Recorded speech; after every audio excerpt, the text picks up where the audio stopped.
ultimate KPIs. Hey there, welcome to the Valuations Podcast, brought to you by Trulytics, the premier business intelligence platform for the wealth management industry. My name is Mike Langford, and I'll be your host, and this is episode 5. Joining me today is Jim DeCarlo, CEO of Strategic Wealth Management Group, better known as StratWealth. So that's how we're going to refer to it throughout the podcast today. What's really exciting to me about StratWealth and the conversation that I'm having with Jim during this podcast is, it's a really fast growing firm. They've grown over the last few years rapidly up to $1.5 billion under management, and their forecasts have them in the next couple of years getting to $3 billion. And so that part is exciting. But to me, the most interesting part of this conversation that we have together and the company itself is the focus on culture. We're going to be diving into a lot of kind of that warm and fuzzy stuff here, but it matters, right? The wealth management industry is a relationship-based business. It's human beings managing the money, human beings managing the relationships with clients. And it matters inside your organization how happy those people are, how empowered they are to do things that are meaningful for the clients and meaningful for them. Because if your employees aren't happy, if your advisors aren't happy, that tip of the spear of your business is not happy, that business isn't all that strong, and it's definitely not all that valuable for a potential acquisition partner down the line. And it's certainly not all that attractive for other advisors and other employees to want to come and join that firm, right? So we're going to dig into some really, really interesting stuff here. So buckle up, grab your beverage, and put on those earbuds, because here we go with Jim DeCarlo of StratWealth. All right, Jim DeCarlo, thank you very much for joining us today.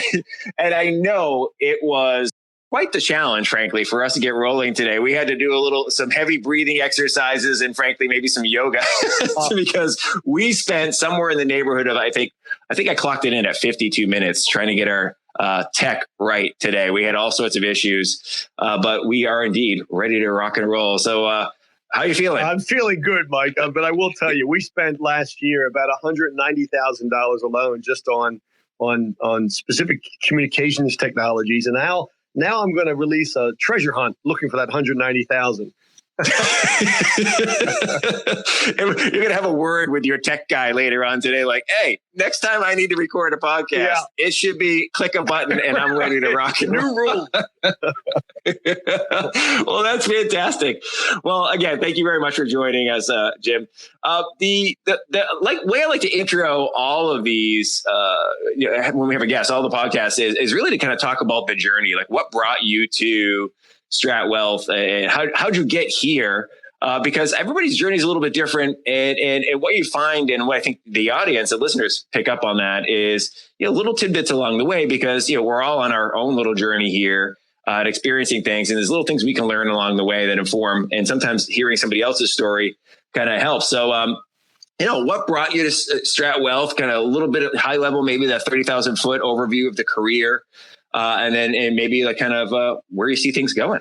We'll go. That's the way the show will go today. Okay, Mike, it's great. Look, I don't think people are interested in my career.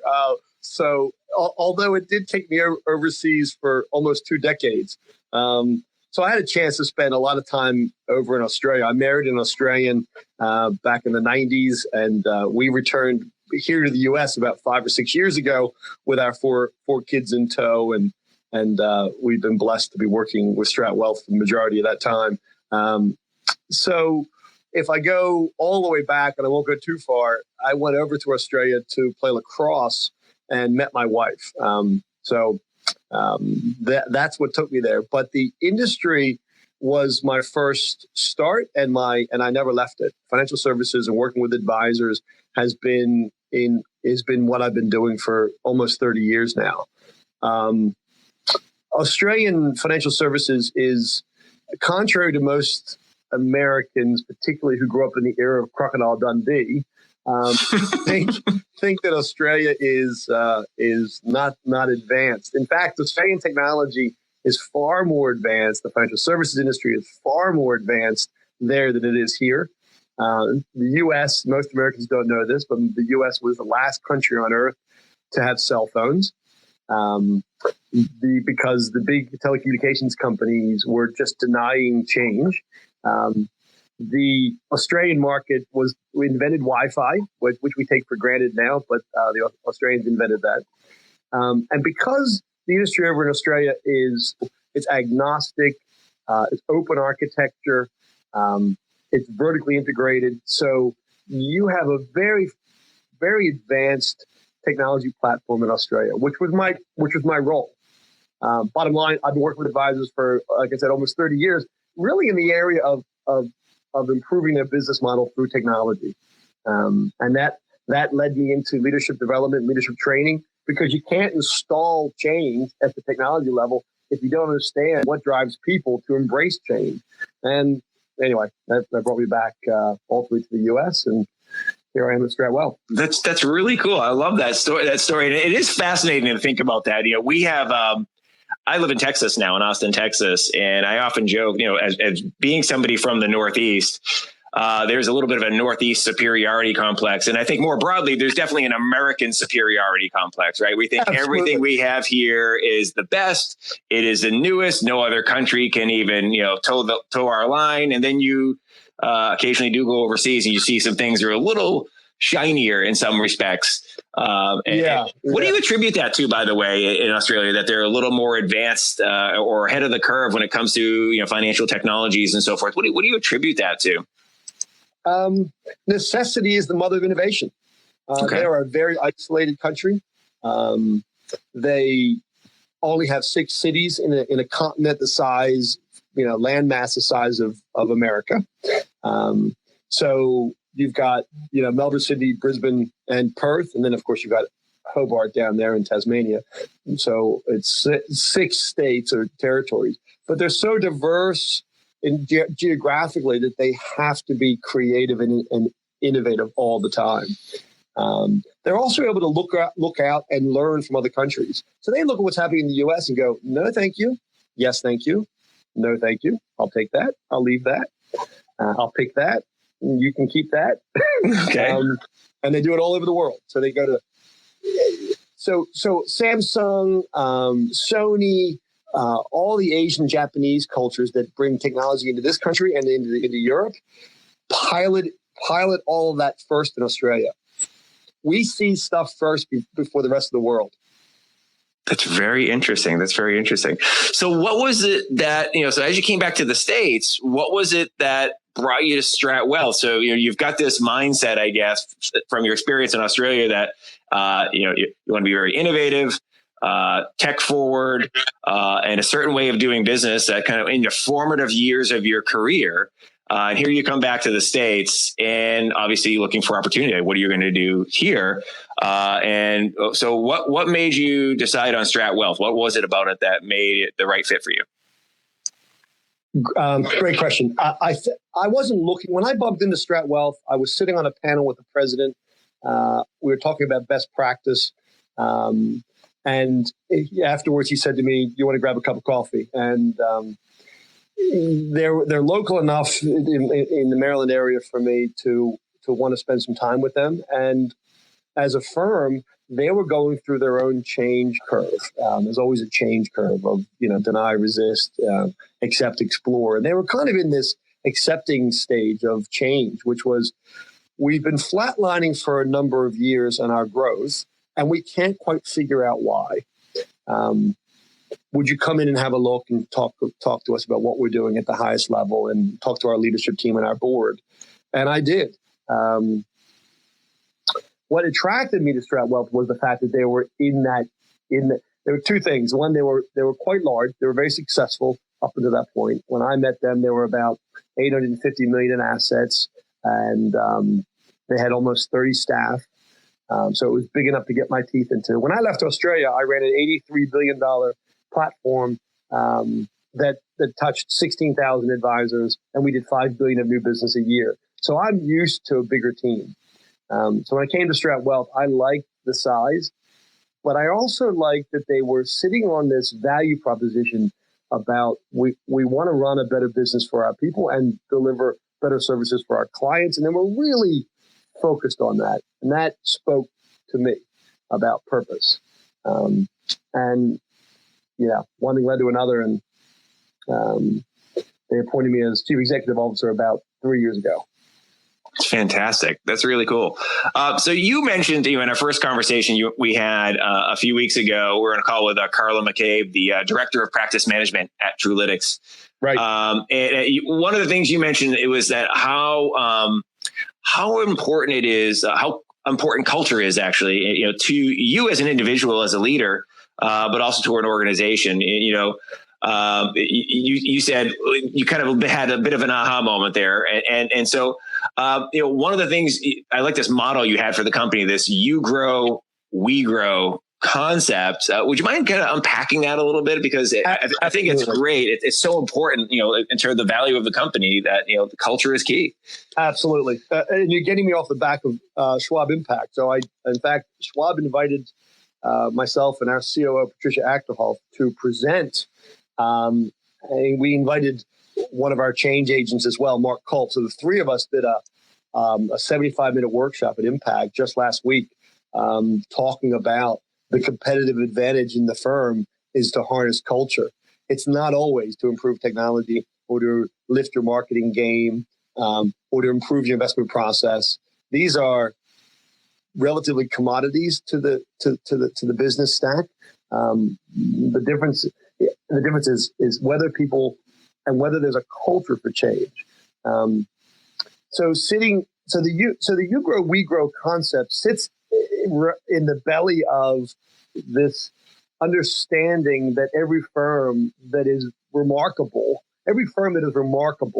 does really well.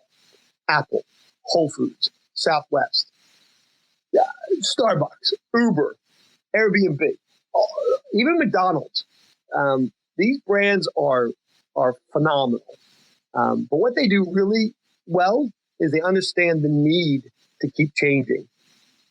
And if you understand that need to explore, where you don't say, and this is where most advisors get it wrong, they're so fat and happy with where they've gotten to in the last 20 or 30 years that they just can't, they're like Kodak. They can't grasp a world that's not going to use film. It's going to go digital. They can't grasp a world that doesn't use their services the way they built them 20 years ago. I completely disagree with that. I think the game's going to change. I don't know what it's going to look like just yet, but it's not going to be what we built in the last 20 or 30 years, for lots of reasons. You have the accumulators now becoming the decumulator as people come over the hill and come down the back end. You've got technology moving now according to Professor Gary Hamel from Harvard, who wrote a book called The Future of Management. We're now running at 4 quadrillion units of information per second. In 1940, we were running at 14 units per second. You can't tell me that change isn't going to keep coming at us, right? So a company that understands the need for change just to keep pace with technology and its advancements and speed of information, that's the trigger, right? So you grow, we grow is to me, the engine or the fuel or the propellant that says, if you're part of this organization, we want you to see where we're going. We want you to help us get there. We want you to be able to speak safely and openly about who we are, what you're feeling, what you're seeing. We need to have innovation workshops. We need to have ideas shared at all times. We need to be flattened.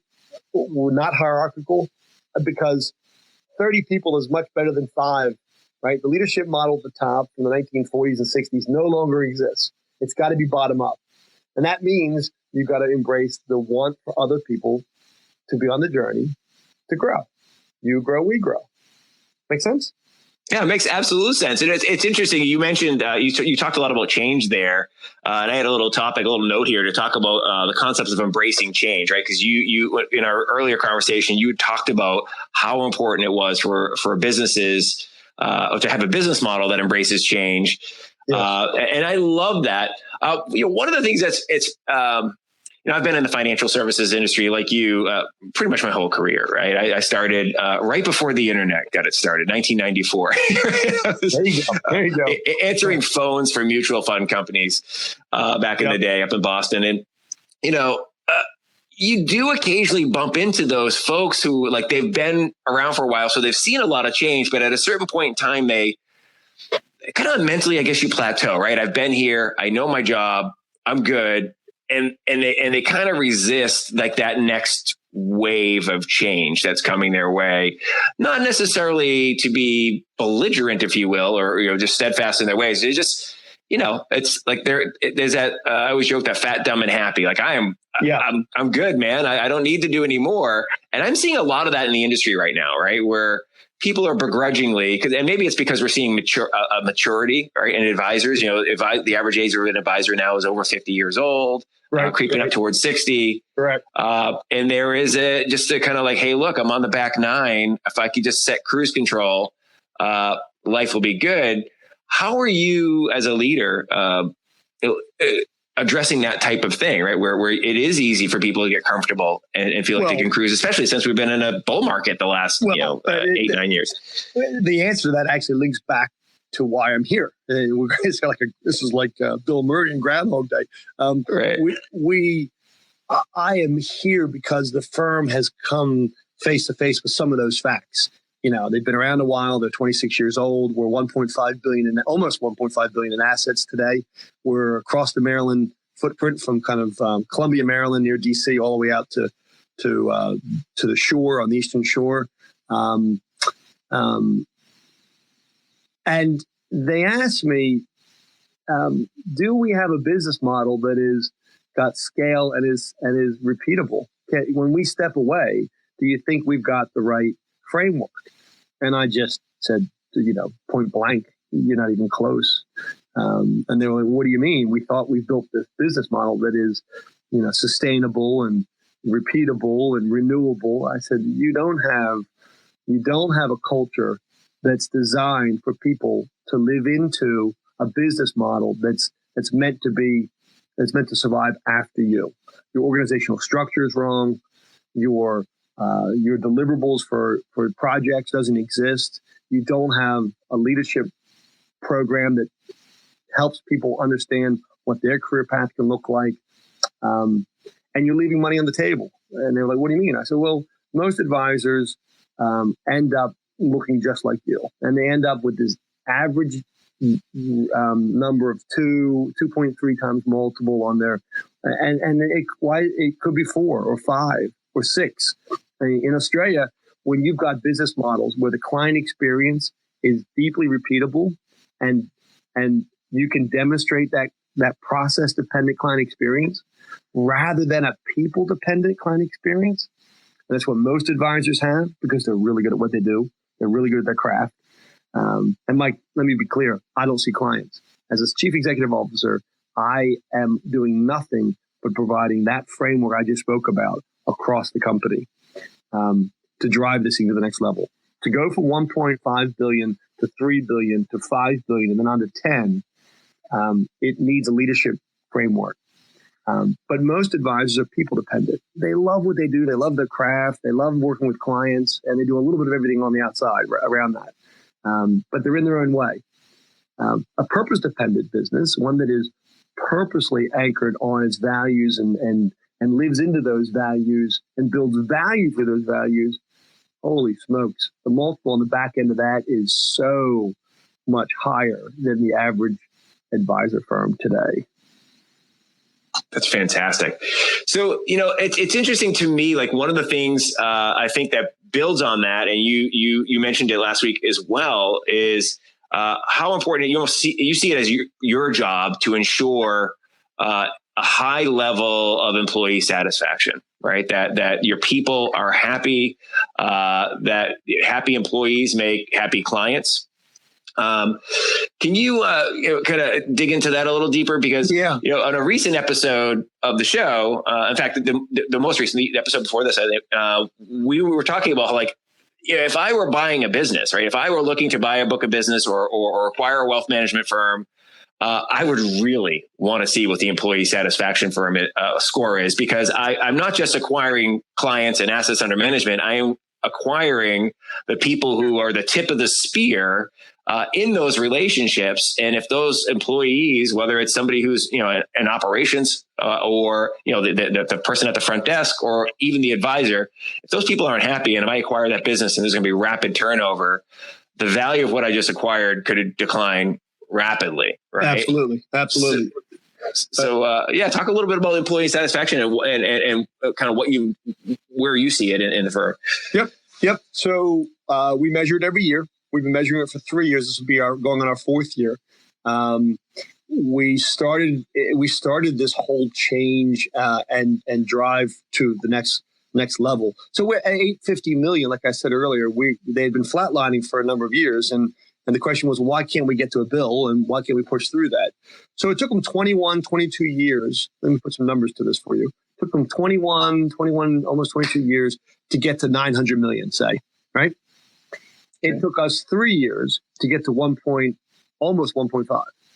So we added almost 600 million in 40 months. Wow. Versus 900 million, 850 million in 21 years. How'd that happen?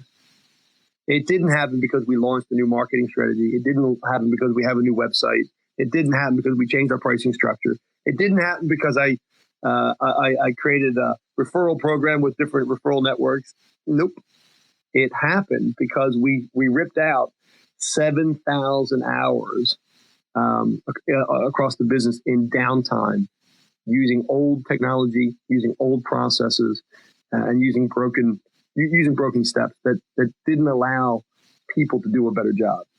We invested more than 12 to 13% of everyone's time in cultural transformation and cultural development and personal growth. We developed business games that allowed everybody in the firm to have a say in the projects that we were going to run every year for the last couple of years.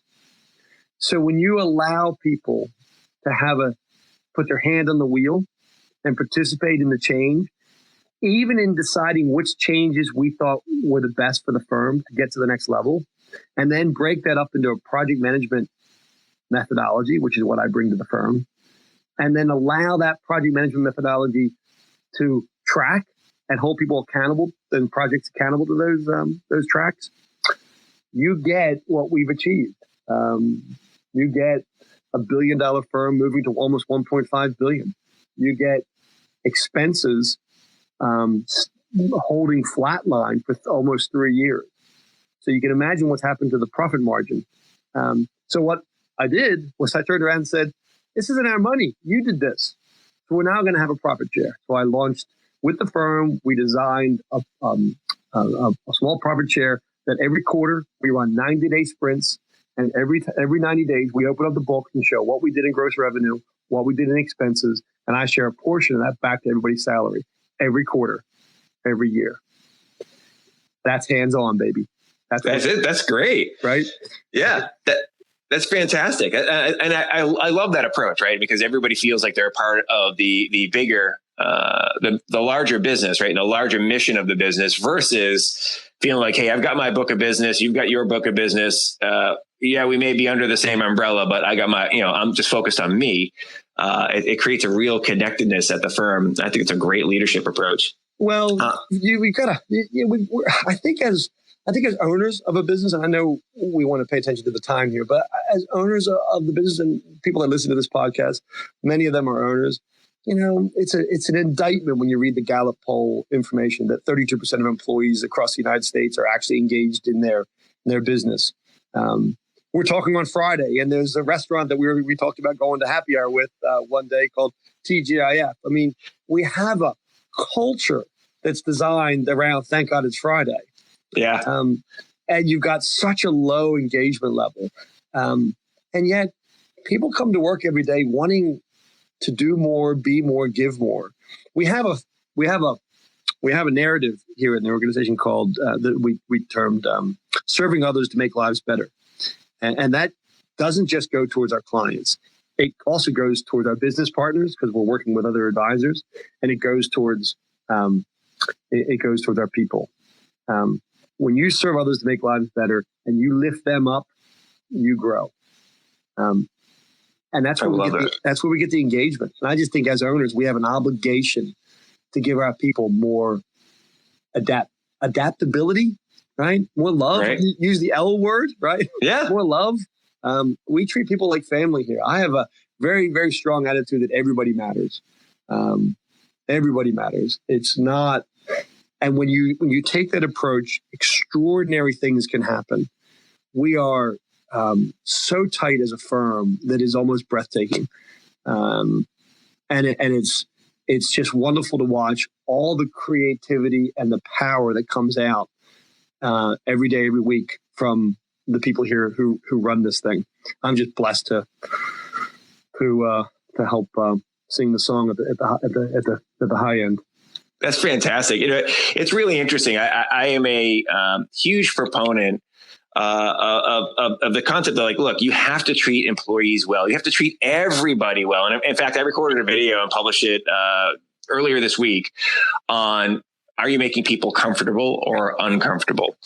And that applies to your clients, prospects, referral partners, but it also applies to employees and vendors, right? Because people have choice, and they have more choice than ever now of who they work with and where they spend their time. Right. And as an organization, it is really foolish to believe that employees are captive and they have no other choices of where they work, because increasingly people can work from anywhere. People will hire somebody who works across the country and works from home. It's not always, they have to be in this office chained to their desk, right? Yes, exactly right. So, keeping that in mind, that this person has a choice of where they spend their time, of who, what they do for a living. And if you make it too difficult on them, if it's not a warm and inviting environment, one where they feel like they're part of the team versus being, bossed around it all the time. Right. Right. Yeah. They might move on. Well, I call it conscious business. I really do. I think, to be conscious about it, it's one thing to live the dream. It's another thing to be conscious about it, where you've got unconditional responsibility shared amongst the team, right? You have unflinching integrity. We're authentic in communication. We're impeccable to our commitments. We dream big. And it really fosters personal fulfillment, mutual respect, and really a sense of community. And I think that's why we have such high engagement. That's fantastic. So kind of we're wrapping up here, but I wanted to make sure I came back to your session with Carla, because you mentioned she's the one who put us together. Carla McCabe put us together to get you on the show. And one of the things that you mentioned when we were first chatting was that you had a session with Carla, and it gave you a big, aha/OMG type moment. Oh my God, like, wow, these are some changes we need to make. I wonder if you wouldn't mind sharing, briefly a story of like what that was like working with Carla at TrueLytics. Yeah, absolutely. Carla is a very, very talented young lady. She has brought so many good ideas to my noggin that I can't. I lose count after a while. But we were in an M&A discussion, and Carla was with me and a few others at the table on the leadership team, and we were knocking around this idea of organizational structure and second generation, G2 coming in to be able to play in the ownership space. And we didn't have the structures that allowed that to take place. And we ended up landing in this exact place about culture. We ended up landing in this place about honesty and this place about transparency. And my aha was, and she was like looking at me thinking, Jim, you know all this. You've got to come clean and bring these people to their knees with this stuff. And we're on the table was a bunch of mints, right? And I've told this before. And we were kind of stuck. And I just kind of said, everybody, hold up. And I grabbed a mint. I said, here's your CRM that you don't use properly and is antiquated by at least a decade. And I threw it against the wall. I said, here's your rebalancing tool that I don't think is being, and I think there's a better one out there that we should be getting. And because you're not using it, you're using spreadsheets, you're doing it by hand. I threw that one against the wall. So picking up all these pieces, right? You don't have this, you don't have this, you don't have that. You don't have an HR process. You don't have leadership model. You've got a culture that's more around fear than innovation. And Carla sat there just smiling, like that's where it needed to go, DeCarlo. That's where it needed to go. And from that moment onwards, we really shifted and realized we can't do this M&A right now. We have to come back, scramble the egg to make the omelet. We got to break a few things internally, fix a number of things. And that's when, about 3 years ago, we went on a journey to change our technology and change our organizational operating agreement, everything. So we went from 4 shareholders to 9. I brought in G2 at the same time, so the 9 shareholders. We are 70% female in the business, of which almost half the board is now represented by women. So it's 50-50 male, female. This was some of the scrambling that we had to do to create a business model that says, hey, we're proud of this and people should be joining it. That's where we are today. And I kind of thank Carl because he was kind of pushed me in there. That's fantastic. So what a great story. I love that. I had not heard the Mint story. I love the Mint story. Yeah. That's great. It is really interesting. That's great. Well, I really want to thank you for spending time with us today. In closing, I know people are probably going to, I'm sure of it, that people are going to want to follow up with you, ask you some questions, or maybe just kind of connect with you offline for a variety of reasons. What's the best way for people to find you? I think our website is best. We have a new one launching in a matter of days, but the current one's still good. It's www.strat-wealth.com. We're in Columbia, Maryland. We also have an office on the Eastern Shore, and we're opening one in Annapolis in January. Yeah. That's great. And are you on LinkedIn or any other social media? Yeah, you can find me on LinkedIn. Yep, absolutely. I'm on Twitter as well. Fantastic. Well, thank you again, Jim. This is great. And we will have this podcast up shortly. I'm sure if people listen to it, they're aware it is up. It's in your earbuds. Thank you, Michael. Well, thank you very much for putting up with our technology challenges we had for the first hour of our chat today. We got there. We did it. We certainly earned that TGIF experience today. Oh my God. And I hope you have a wonderful weekend. Thank Jim, you. And we will talk to you soon. Thank you. Thank you. It's a pleasure to be here. Hey there. Thank you very much for taking the time out of your busy day to listen to the Valuations podcast. It really is an honor to have you spend some time with us each week. And the interview today with Jim DeCarlo was really, really interesting. And next week, we have James Hughes from Live Oak Bank joining us. And we're going to be talking about the financing options for acquiring a practice or a wealth management firm, or what you should be looking for if you're a seller who's hoping to attract qualified buyers to your practice or your larger firm. So make sure you tune in for that one. And of course, I would be remiss if I did not encourage you to send in questions or topics that you'd like to see us cover on the show. So feel free to email us at valuations@truelytics.com. Swing by the LinkedIn page, Facebook page, or Twitter page, or of course, visit truelytics.com and you can enter your stuff there on the contact us page. We really look forward to hearing from you because look, at the end of the day, this show is for you. While I enjoy talking and meeting our guests and kind of sharing my perspective and hearing their perspective, at the end of the day, this show is for you, and we hope that you take it and increase the value of your business, okay? So I hope you have a great week, and we will talk to you soon on the Valuations Podcast. See you later. Bye.